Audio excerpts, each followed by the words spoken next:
Halo sahabat-sahabatku, ketemu lagi di channel catatan harian pasien Parkinson.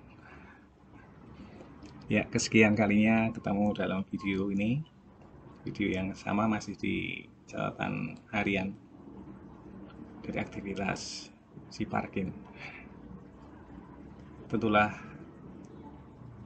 kita semua berharap kita dalam keadaan sehat walafiat, dilancarkan rezekinya,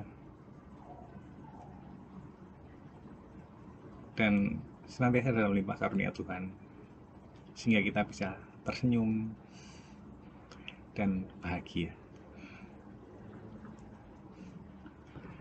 Sahabat-sahabatku, kembali lagi akan saya cuplikan kutipan-kutipan yang masih tersimpan di memori saya selama saya menderita sakit Parkinson selama 6 tahun. Ya, kalau ada kata-kata kalimat yang masih melompat-lompat, diksi yang kurang pas, itu akibat dari memori saya belum tertata secara rapi lagi. Apalagi sudah 2 tahun ketinggalan teknologi informasi, tidak mengikuti perkembangannya. Mohon dimaklumi.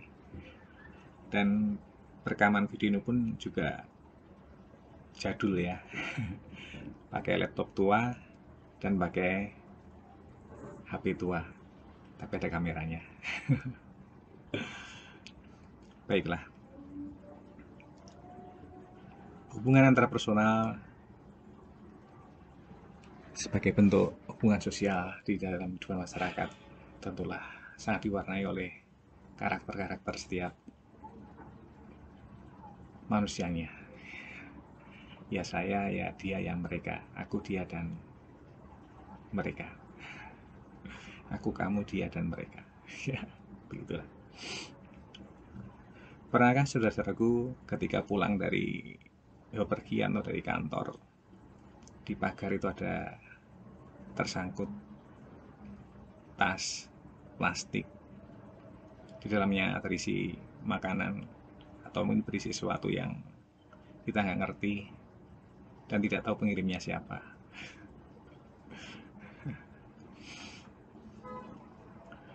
Pastilah diantara sahabat-sahabatku pernah mengalami hal seperti itu. Kadang yang memberikan adalah orang dekat, kadang orang jauh,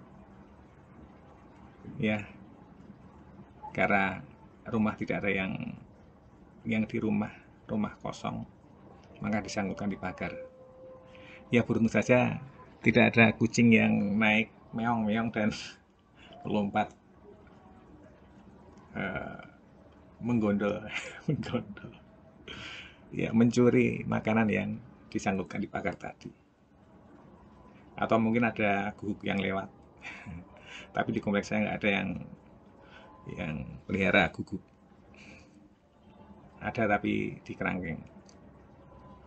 Kalau kucing banyak, bahkan kadang garasi dan teras kami itu kalau habis dibersihkan malah dipakai untuk kucing untuk kencing dan malah berak di tempat-tempatnya bersih seperti itu. Bukan punya kami, tapi punya tetangga. Itu kadang bikin kesal. Tapi ini yang diantar bukan kucing, bukan kencing dari kucing atau kotoran kucing, tetapi makanan yang kategori makanan layak dan enak. Nah, suatu ketika terjadi seperti itu, disanggupkan di pagar di atas pintu. Isinya berupa sayur lodeh, kemudian tahu, tempe, bacem. Nah, kadang kita bisa menebak siapa yang mengirimkan. Kalau itu saya nggak bingung, yang mengirim pasti yang kenal betul dengan saya.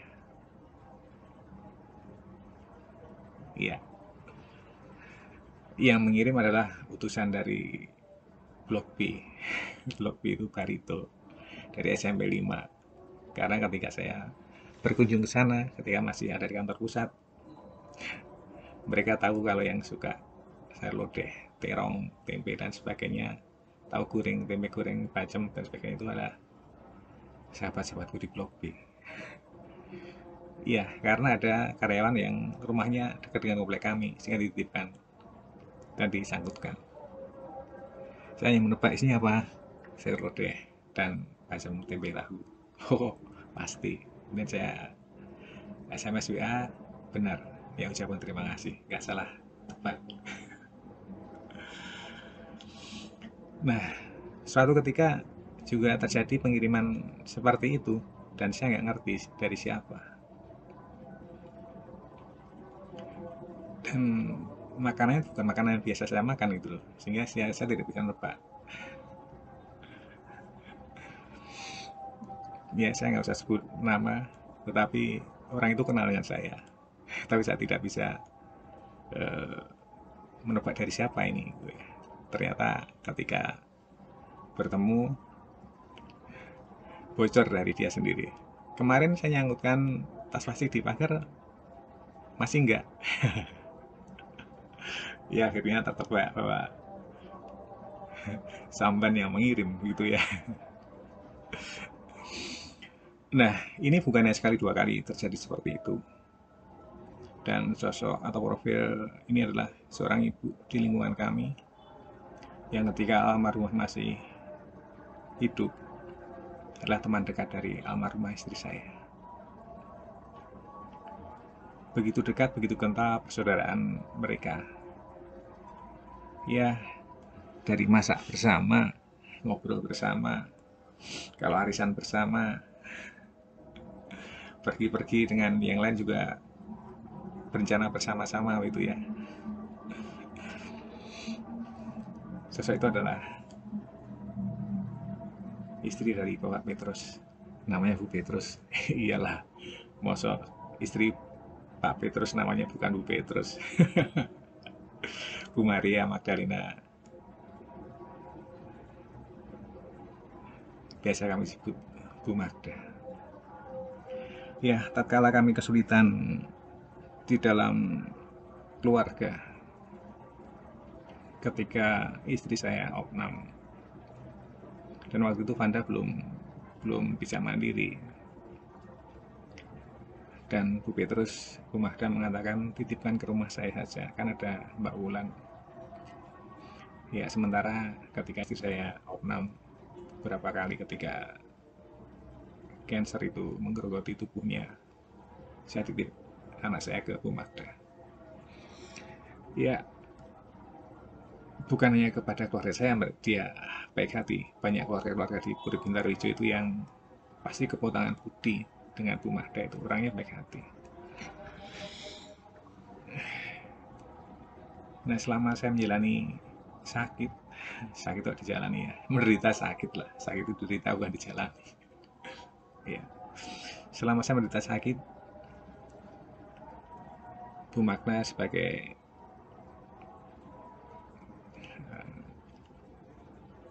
warga Puri Bintaro Hijau dan warga lingkungan Johannes Paulus II, di mana dia punya hubungan dekat dengan kelurahan, karena dia juga sebagai ketua pemberantasan nyamuk DBD itu ya, apa namanya itu,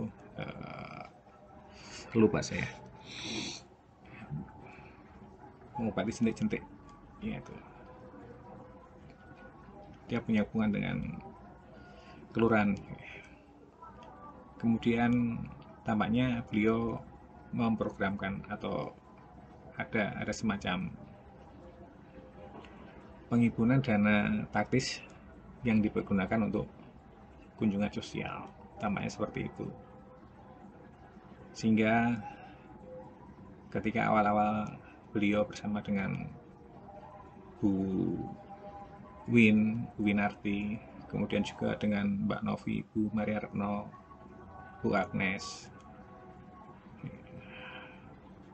dan ibu-ibu yang lain nggak bisa sebutkan satu-satu. Itu datang ke rumah saya dan sambil membawakan makanan, ngirim ex ketua lingkungan. Begitu ya. Itu terus terang kali ketiga dan keempat dan sebagainya, terus saya bertanya, Bu, terus terang saya nggak enak, paket-paket ini biayanya dari mana gitu. Ah, Pak Minto nggak usah khawatir tentang itu, ini halal semua kok.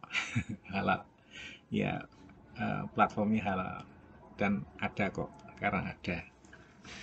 nggak tahu apakah itu dari kelurahan atau dari lingkungan atau dari pribadi Bu Magda sendiri, saya nggak tahu. Yang jelas beliau mengatakan ada kok Pak, stok untuk membantu itu ada. Saya juga nggak enak, jangan-jangan nanti yang dibantu hanya saya sendiri, kan di lingkungan kita ada yang lainnya juga eh, berkebutuhan seperti saya, sedang sakit juga begitu.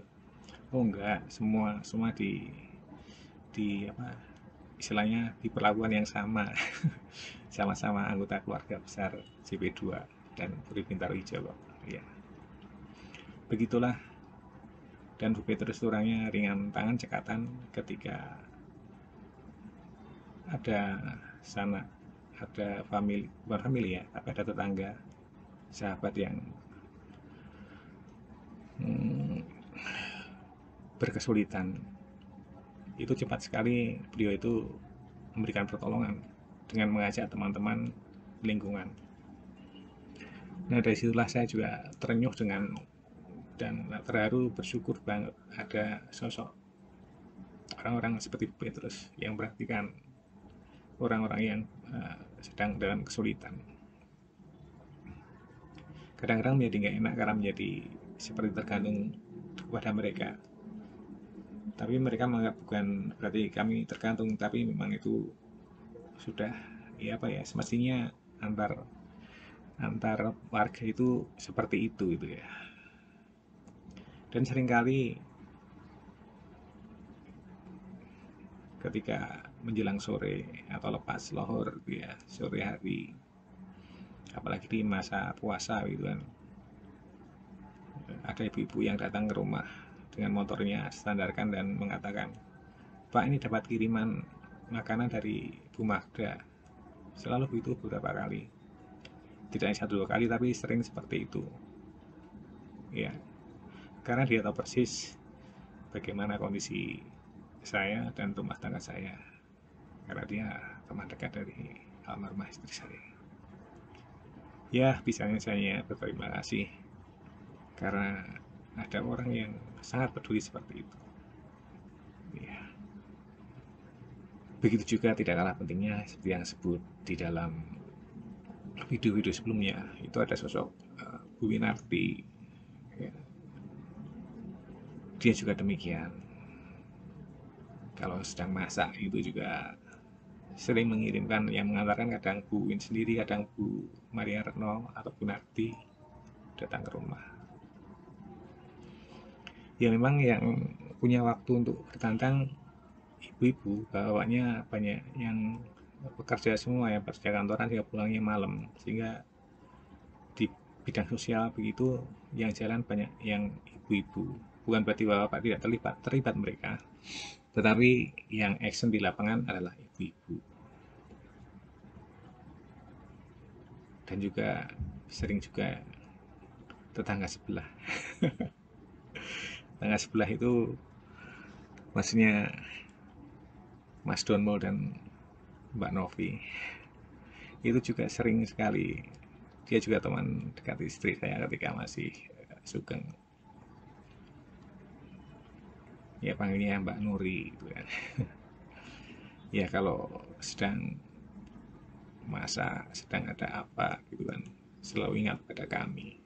Ya mungkin bukan berarti kami menggantungkan dan apa ya, selalu mengharapkan diberi oleh mereka, tidak, tapi saya yakin adalah Tuhan yang campur tangan ketika saya mengalami kesulitan dan teman-teman yang lain sedang berkelebihan mungkin, atau punya rezeki atau punya sesuatu yang pantas dibagikan. Seringkali kami dapatkan uluran tangan dari mereka. Iya, itu terjadi dalam kehidupan saya selama ini. Orang-orang yang apa istilahnya, punya kepedulian, rasa sosialnya tinggi, seperti itu. Itu sosok ibu-ibu yang apa namanya, uh, luar biasa. Kemudian di penghujung kesini itu ada Bu Yeni, istri dari Pak Jeli atau Bu Jeli ya. Ya istrinya Pak Jeli ya pasti Bu Jeli lah, tapi namanya Bu Yeni. Dia juga baik hati, terlibat di dalamnya bersama Bu Petrus dan teman-teman, Mbak Novi, Bu Retno, dan sebagainya seperti itu. Apa yang saya katakan di sini bahwa Tuhan itu baik. Tuhan itu selalu tidak akan meninggalkan kita. Di saat kita rapuh,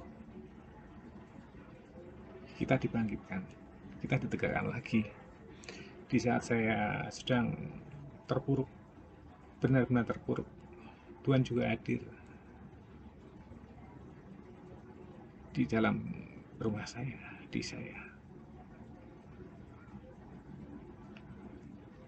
Sampai suatu ketika malam-malam itu, saya mengalami pusing yang luar biasa.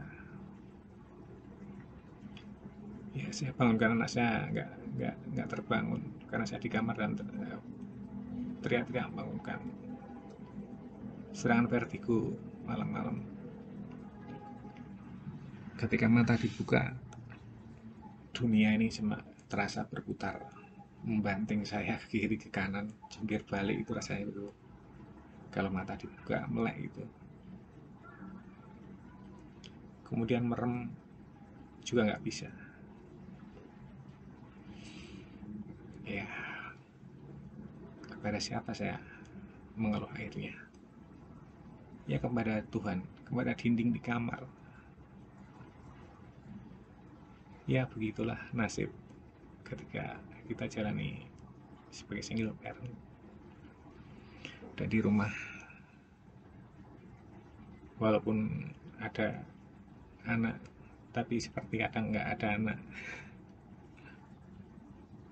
Bukan dia nggak ngerti, tapi kalau dibangunkan malam itu susah. Ya, sehingga bapaknya seperti itu dia nggak tahu. Dan Tuhan memberi kekuatan, tidak akan memberi cobaan melebihi dari kekuatan kita. Kita pasti bisa bangkit. Dan saat itu juga saya hanya bisa menjangkau botol minum di kamar juga. Saya minum air putih. Kemudian saya tenangkan pikiran saya sambil berdoa Salam Maria. Sampai kesekian kali saya bisa tidur lagi. Saya rasakan kehadiran Tuhan saat itu. Dan betapa cintanya Tuhan kepada kita, kepada umatnya sebenarnya. Ketika kita diberi sakit bukan berarti Tuhan tidak cinta kepada kita, tapi adalah suatu bentuk cinta supaya kita bisa merasakan kalau sehat seperti apa, sakit seperti apa, sehingga bisa bersyukur. Nah, mensyukuri apa yang kita alami itulah yang kadang sulit kita lakukan. Adanya kita sering protes. Saya mensyukuri teman-teman baik hati kepada kami, dan saya tidak protes ketika kebaikan hati mereka tidak lagi seperti dulu, tidak bisa protes. Itu adalah sudah hukum alam. Ya, hukum alam artinya ya antara iya dan tidak, antara hitam dan putih. Adanya dunia seperti itu ya. Ya, itu belas kasih dari sahabat-sahabat, dari anak-anak Allah yang sama-sama satu Allah memandang kita sebagai anak-anaknya yang sama, tidak beda-bedakan. Dan kita tidak, dan kalau kita suruh milih kan tidak ingin kan dilahirkan kemudian di usia tua menderita sakit. Tidak. Tapi kita menerima apa yang disediakan Allah kepada kita. Hidup sebagai orang yang sehat itu adalah dicitrakan oleh Allah juga. Ketika sedang sakit itu pun juga demikian. Ya, begitulah hubungan saya dengan para ibu-ibu di lingkungan yang luar biasa baik hati. Ya, tidak ada istilahnya tendensi apapun, tapi sungguh pure. Itu bentuk belas kasih dari mereka. Ya, suatu ketika pernah juga ketika perayaan Natalan bersama di lingkungan itu kan. Nah, saya kalau pas jamuan makan itu kan yang saya singkiri itu ya, karena saya nggak bisa ngambil sendiri. Pasti ada yang langsung tanggap, ada Pak Minto nggak ada. Yang antara lain ada kadang Burno Mariarno langsung mengambilkan, ada Mbak Tuti Tuti Kumoko itu, ada Mbak Novi, ada juga siapa Budi Paulus, ada juga Bu Evi. Ya, mereka sangat peduli kepada saya dan tahu persis tentang saya, siapa dan bagaimana kondisinya. Bisanya yang terenyuh dan terharu itu adalah uluran tangan Tuhan. Sungguh, sungguh Tuhan senantiasa mengikuti, menyertai perjalanan hidup saya. Ya, yang saya belum sebut juga ada Bu Yayu. Bu Yayu itu di saat ini yang istri masih Sugeng itu juga teman dekat. Ya, sering ke rumah, entah Bu Yayu yang ke rumah saya atau istri saya yang ke rumah dia. Acara di gereja bareng, ya bersama-sama lah. Dia orang baik juga dengan keluarga kami. Dan ketika awal saya tinggal istri, kadang dia bertantang ke rumah saya juga. Ya, sekedar apa namanya, menengok karena merasa saya adalah suami teman dekatnya dulu. Karena anaknya juga sebagian anak saya, kadang mengantar anaknya ketemu dengan Fanda seperti itu. Ya, itu Bu Yayu.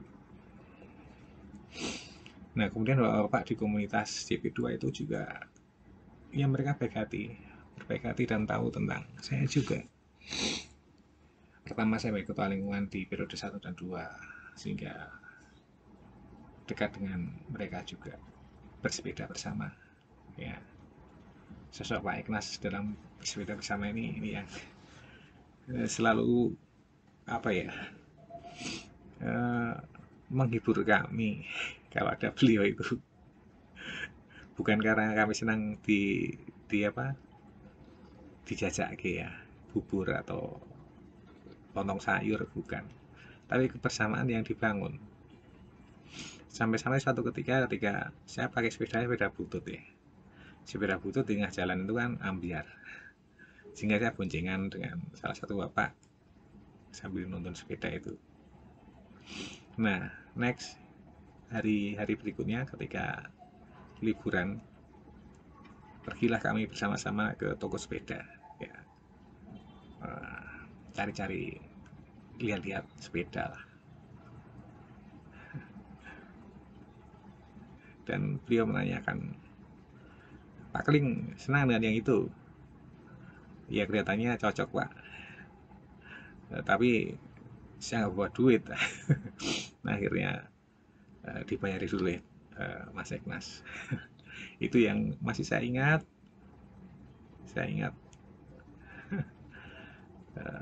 Tahu bahwa teman-temannya perlu bantuan, dia selalu sukarela membantu. Dan juga paguyuban apa namanya, Santo Yusuf ya, itu juga demikian dibangun oleh Pak Ignas juga, di mana semacam ada asuransi itu ya. Nah, kita membangun bersama seperti itu.